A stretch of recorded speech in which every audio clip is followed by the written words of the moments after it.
This is Happiness Solved with America's happiness coach, Sandee Sgarlata.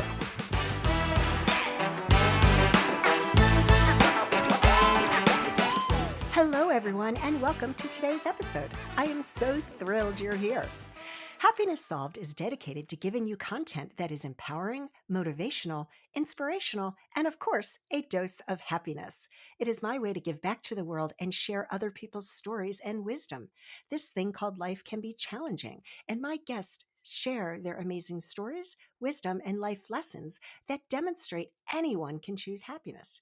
You see, happiness is a journey, not a destination. I am Sandee Sgarlata, America's happiness coach, author of Happiness Solved.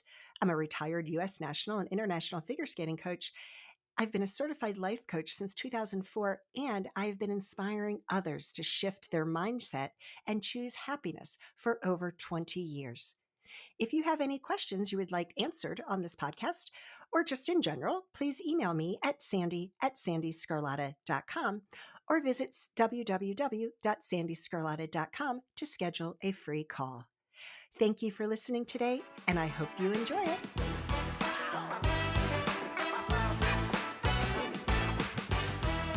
Today's guest is Don Schmnicke. Don is the author of the best-selling book, The Code of Executive, and has been featured in the Wall Street Journal and USA Today.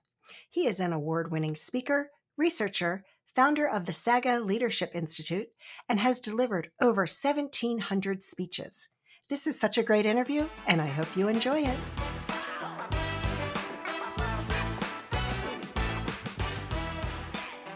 Don, hello. It's so great to see you. How are you doing today? Great, thanks. Thanks for having me. Oh, you're welcome. And you know, life happens when we're busy making other plans. And I'm just like, I love that I've gotten to a point in my life where I can just and not worry about it when we have technical difficulties. Right. Yes, of course. So you're from Baltimore. I'm outside of DC, and I was telling you before that I grew up in the DC metro area. I've been here my entire life. Grew Right. up outside of Baltimore, outside of Baltimore. But yeah, I love that part of the world. It's So so, you're even though familiar you're with the so close neighborhood. to me. Good. Yeah. That's a nice Yeah, area. it is. It's great. And the Inner Harbor, I remember when I was a kid doing some sort of walkathon, and we went through, and this was in the 70s, and we were walking through the Inner Harbor, and it was like this scary place. And I Yeah. didn't go back until I was in my mid 20s. And it's just like the most amazing place on the Yeah. East Coast. It's just beautiful down there. Yeah. Big tourist attraction. All the big hotels are here. So it's it's been good. They rent a Renaissance city. Yeah. Boston and Baltimore were kind of inspired by the same architectural designs and company. Wow. I did not know that. Yeah. So, Don, everybody has a story, how we got to where we are today. So what is your story? How did you get to do what you're doing today? Because you're doing so many amazing things. It was. I never meant to be here. I was a planetary physicist at MIT. That's what I was studying, and then I did work in the electrical engineering and AI areas. Uh, Worked in a lab for the government for nuclear Trident missile program, and then I ended up. This is like 30 years ago. No, more than that. And got into medical research and then started studying humans. And that's what took me to Johns Hopkins. And at Johns Hopkins, I ended up doing my graduate work there and got involved with the executive development program, the MBA program. And that's what led some fascination for, you know, theories and the failure rates of these theories. And so we began studying that. And that's when I started publishing and then speaking, and that's what I do a lot of. I do a lot of speaking to companies and associations on the research we're doing. And you've been doing that for a very, very long time. Yeah, So your approach is all about the research, the science behind leadership, is it? yeah. Basically, strategic performance of organizations, and teams. And so a lot of our work is like we'll go into a company and try to drive sales up 2 to 3 times, sometimes 10 times, depending on the situation, or some performance measures that the CEO wants improved. But we do it using some anthropological, evolutionary psychology, genetics, those kind of techniques, because the models we developed and tested, because I've kind of tested these in maybe 30,000 CEOs. I've been trained in this over the years. And I train about 700 a year now in these methods. So I get a lot of evidence-based application of these models. So, can you share one model that you can, use an example of how that has helped, leadership improve not only their performance but their company's performance? Yeah, a lot of the high failure rates of things like strategic planning and culture change programs and leadership development has to do with one of the things we found out was tool seduction. It was actually in one of my later books called High Altitude Leadership, in which case I was doing this with Chris Warner, who's a top rescue climber, and for an NBC program, we actually did this book live as he did K2, and we found out that like one of the parallels is that dead climbers, as he was pulling dead people off of mountains, they were clutching their tools, and I said, you know what, a lot of dead companies do that too. So what I mean by tools is we have a lot of things like, what do I do to achieve better results and how do I do it?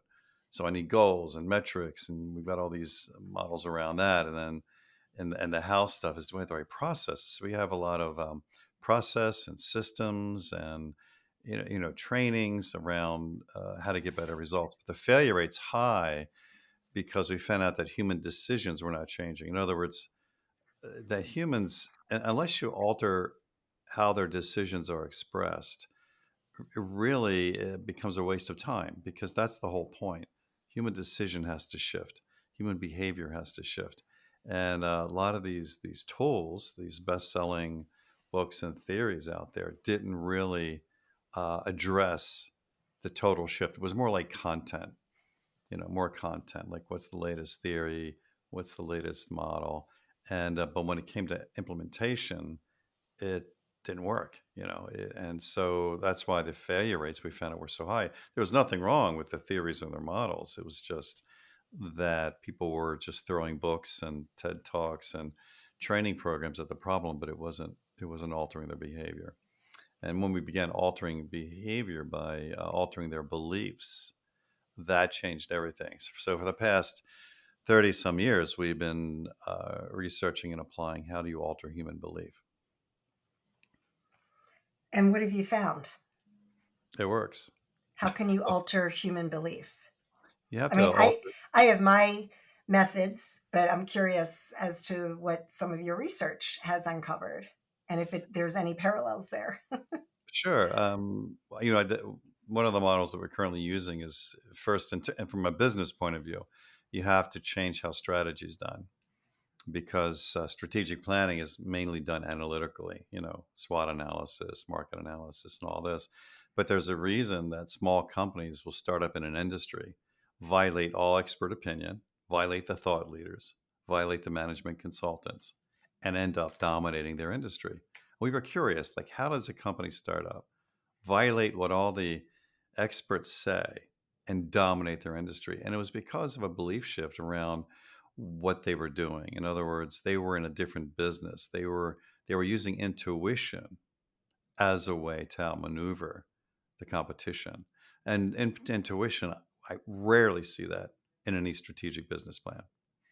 And so, I see a lot of analysis, but not intuition. So when we did that, we began to see, a new way of doing strategy and invoking intuition. And that's why we've had clients grow 5, 10 times their size in just a few years. So that's one example. Another example is like mission statements and purpose statements and visions and why statements and all that. You see them all over the walls, but you don't see it driving the performance of people. And we found out why that was happening, because the belief shift wasn't occurring. So experientially, we stole something from the Vikings, and we have something called a compelling saga. Something that would drive passion for a result so high that they'd be willing to suffer and sacrifice together because they need each other. A whole different way of approaching it. So those are kind of like the tools that we use, and it radically changes and sometimes violates expert opinion, but it works. Wow, that's really interesting. So let's talk about your book, Yeah, which The one? Code of Executive. Oh yeah, yeah. That was my first one back in the 90s. Oxford University gave me permission to have copyright on a 700-year-old management training program. And it was based on the samurai. So it was how they would train their leaders 700 years ago. And I found it fascinating because I was really trying to understand like what's biological, what's part of our species, because leadership from a cellular level should be the pattern should be recognizable over thousands of years. And so I wanted to find that because if we find that, then we can blow through all these flavor of the month, best-selling theories that only last a few years and have something that has a lot more traction, a lot more staying power. So I was fascinated by that. So Oxford gave me permission and it was great because I got to see what they were doing. And so that's when I published The Code of the Executive. And I was expecting it just to be a minor academic source that I'd use in my courses at Johns Hopkins.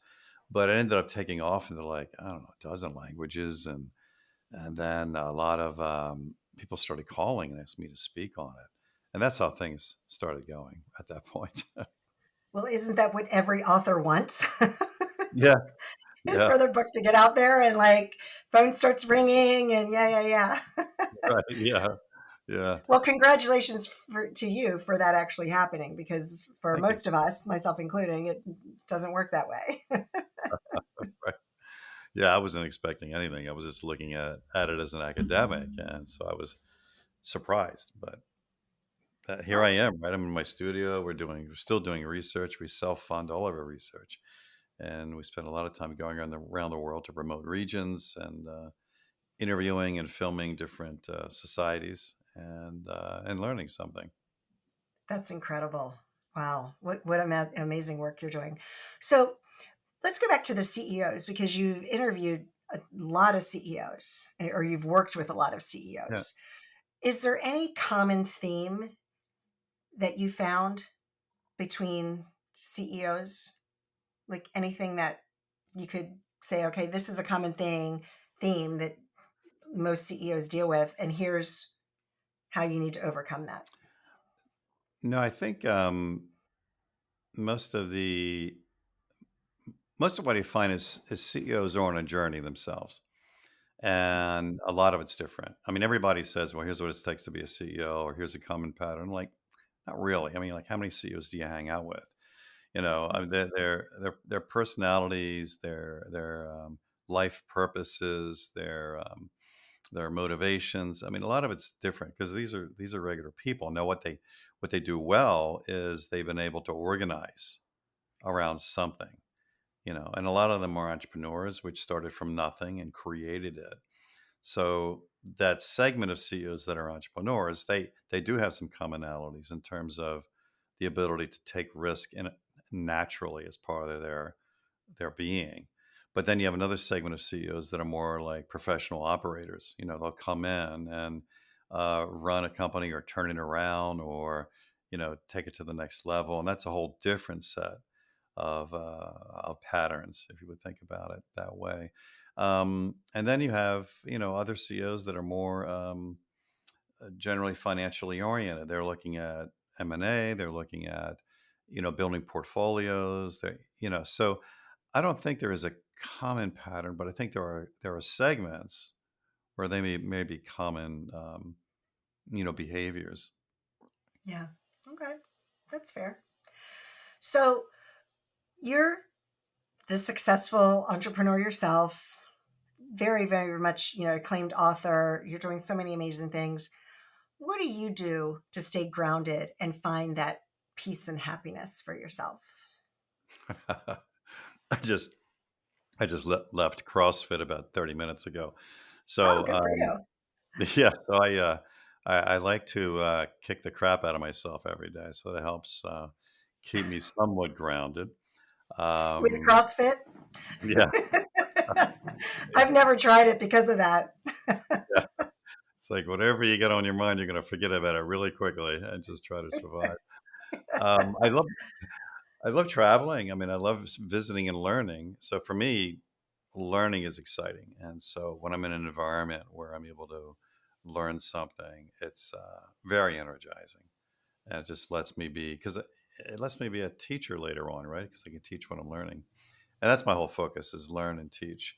The Yeah, so it's an interesting question because pursuing happiness is I think it's a matter of being centered that the work you're doing, if you look at it from a career or work point of view, meets that purpose of your life.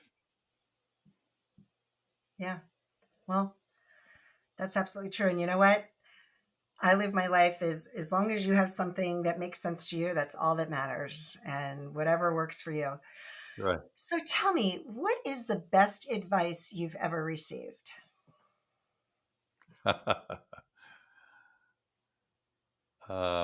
That's interesting. I guess how to die.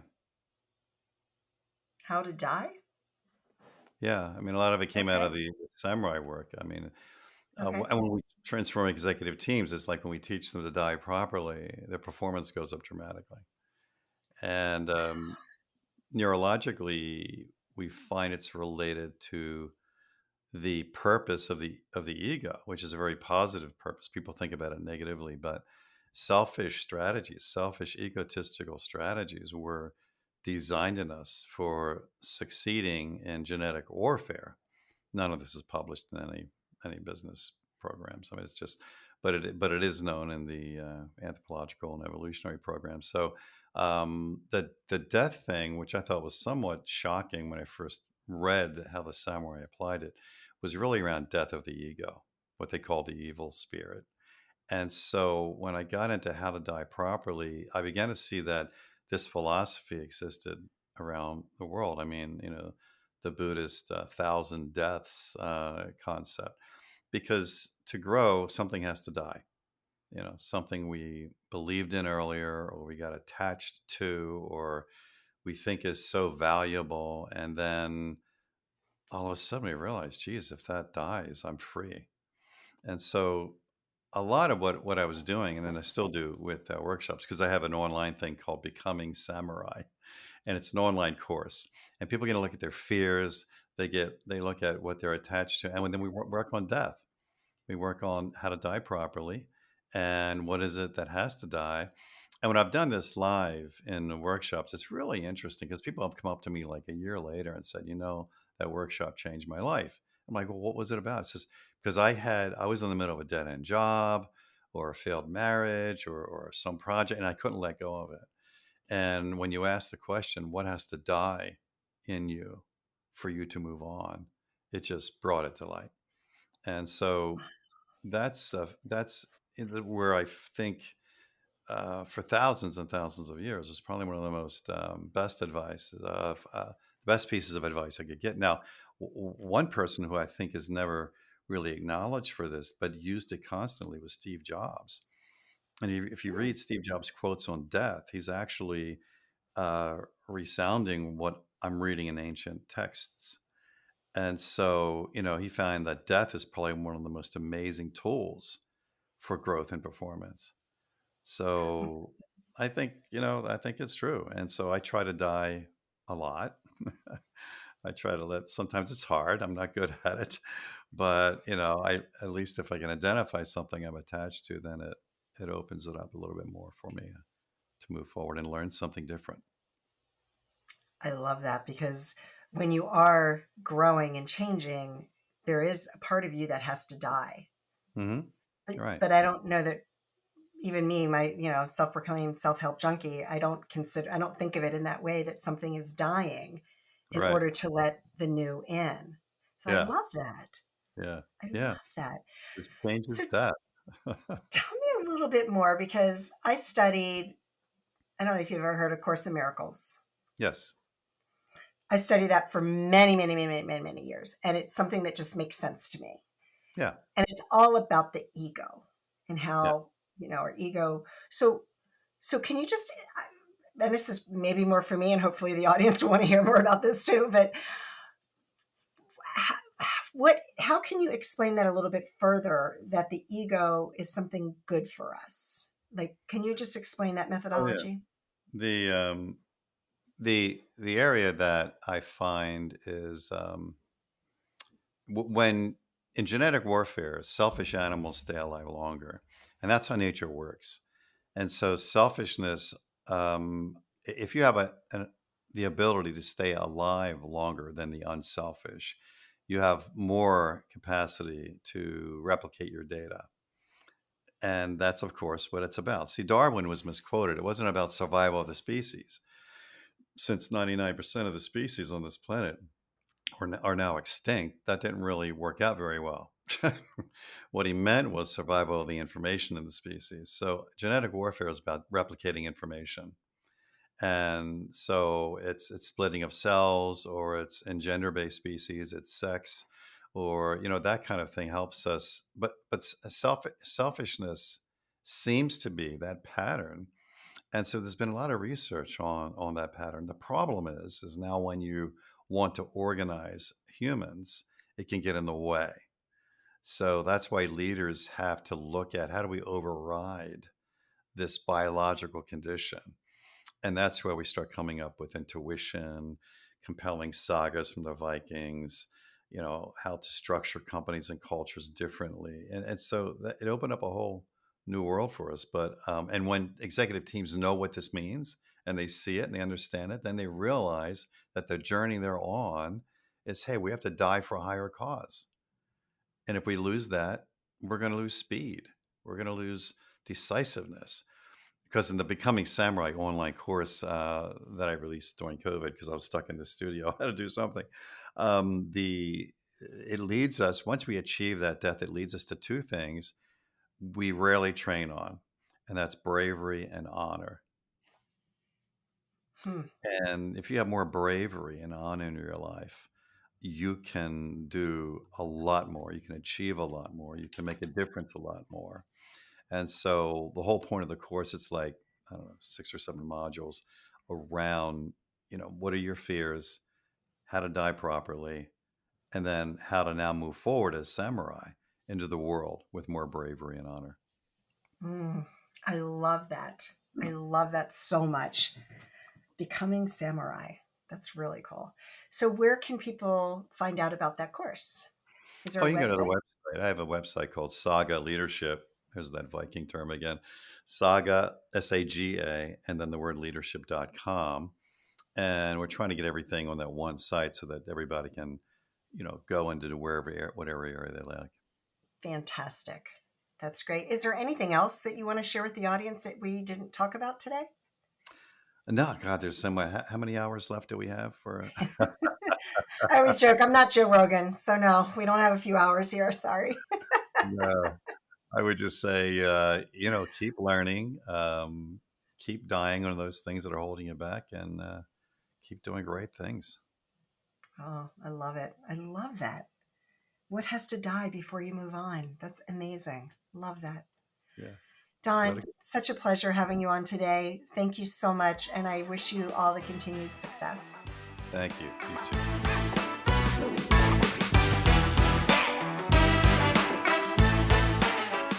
What an interesting interview. And I hope that you heard something that you can apply to your life right now.